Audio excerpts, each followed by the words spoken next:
Okay, I have crazy news today. It's nearly unbelievable. I'm reading this Bloomberg article, and the title of the article is Why It's Actually a Good Time to Buy a House, according to a Zillow Economist.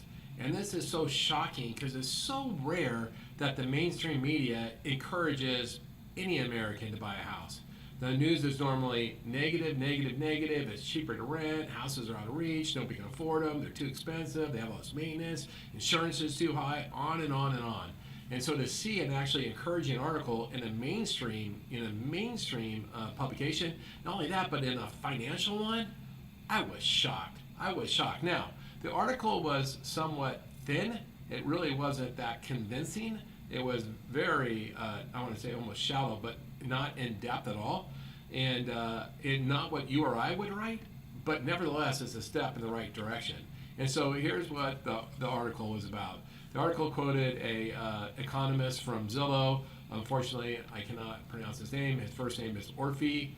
And he said, look, now's a great time to buy for 4 reasons. First, prices are softening. Prices actually haven't gone down in 14 years. And so this is the first time in 14 years we're going to see a price reduction. That's only going to be 0.8%, and that's nationally for the median price home. But we're going to see prices come down. Second, inventory is at the highest level it's been for years. So there's plenty of inventory, plenty of choices. Third, negotiation power. It's a buyer's market now. They have plenty of negotiating power, as evidence that in June, 27% of the listings took a price cut. That's the highest number of percentage price cuts since 2018. And then finally, there isn't as many people out there searching for homes, so you really have a lot of negotiating power against the seller because there won't be a whole lot of offers on their house. Those 4 reasons say, hey, look, now's the time to buy. And he goes on to say, look, a lot of people before were hearing that interest rates were going to come down, and they waited, expecting rates to come down. And in the end, rates didn't come down at all. They actually went up, a la 2023.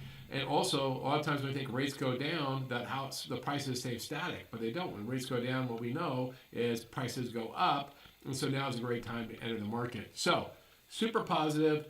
Nothing earth-shattering for you and I in the actual content, but just good to see. I'll show you. Just good to see a mainstream publication and a financial one, nonetheless.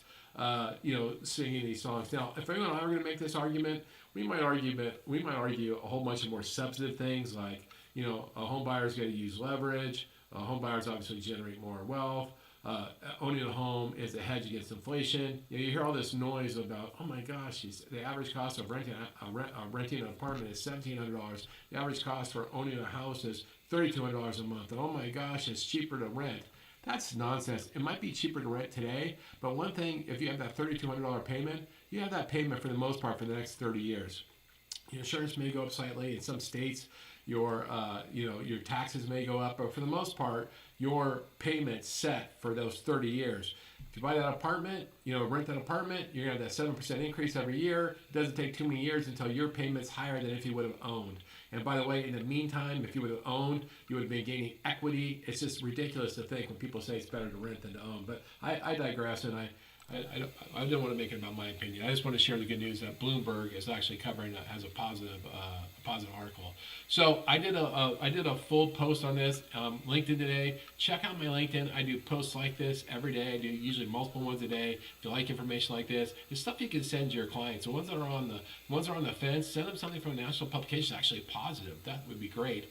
I will try to put a link in my notes below. It may be behind a firewall depending on how many articles you've retrieved from Bloomberg this month. If you want a copy and you can't access it, ping me and I'll make sure to get you one. With that, I hope you're having a great day. I really appreciate your time. Look forward to talking again with you soon.